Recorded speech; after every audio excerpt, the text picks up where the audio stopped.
We have the Daily Mail now, Leo.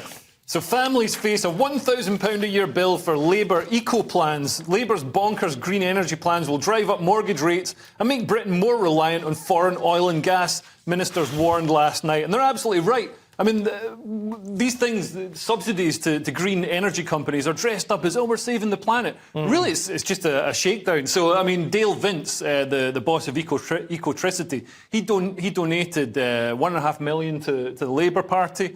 But he, under the last Labour government, he got £36 million in subsidies for Ecotricity. Yeah. And how much did he get under the Tories?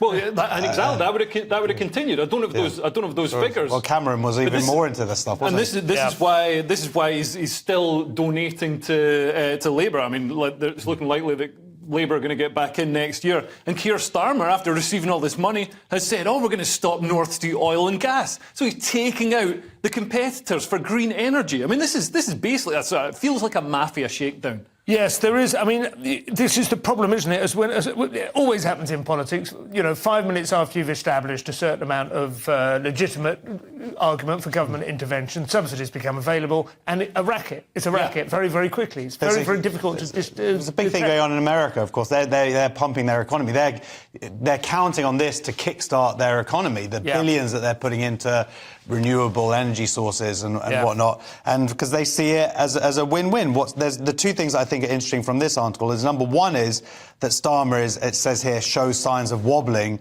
on night, but the idea is he's basically said that if the numbers don't add up, then he'll pull out of it. I think that's a sensible idea. If you get more data and it doesn't add up, he's showing a willingness. Some people go, oh, he's just flip-flopping. It's like, no, that's an intelligent person who looks at the data. Yeah. Well, let's hope so. I do remember, during the Thatcher years when they were closing the mines, which was a similar kind of vibe going on then, because everyone said, well, we're still going to carry on importing foreign coal, which indeed we did, and indeed still do to this day. But it's never quite as easy as you might think to kind of detach those things. You think lefties would want some sort of farmers market style, locally sourced coal? Coal, that's right. Yeah. Oh, yes, a nice bit of Huddersfield.